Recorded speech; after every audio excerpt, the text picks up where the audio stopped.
There's a running back to talk about is Justice Haynes. I mean, most people are projecting or reporting that he's leaning Georgia, but he does have a visit set to Gainesville on June 9th. And what's your evaluation of him, and what's his recruiting process been like so far? Yeah, he's a real complete running back prospect. He's built incredibly well. He looks like he's in college right now.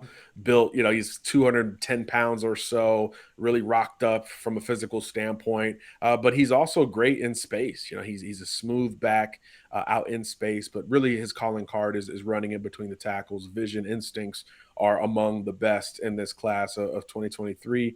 Georgia legacy, who's in the state of Georgia right now. So obviously the Bulldogs which don't have a running back committed and want to take multiple backs.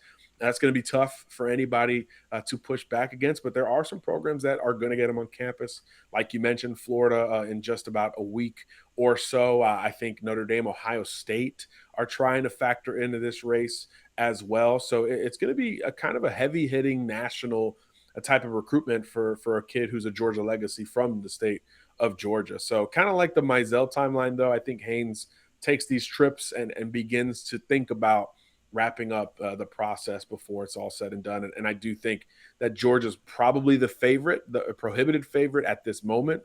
But again, a lot of trips to other campuses are ahead. So if one of these schools knocks it out of the park, we could have a real, ball game on our hands in terms of trying to project where Haynes might end up. And you mentioned that Georgia doesn't have a running back committed yet, and we've spoken about receivers doubling up and tripling up, and Florida's trying to get 45 of them, and quarterbacks not wanting to double up. What's kind of the feel with running backs if there's one committed to a class already or two committed to a class? At what point are we just like, well, no more? I think two's more of a safe number for running backs.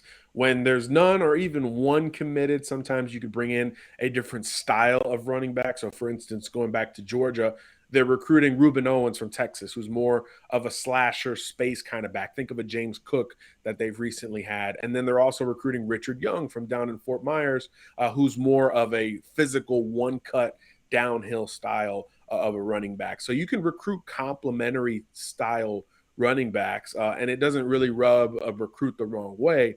But when that room starts to get crowded and you see a lot of stars next to those names, I do think it could start to affect running backs that are looking to make some of these decisions. So it does make you wonder timeline wise.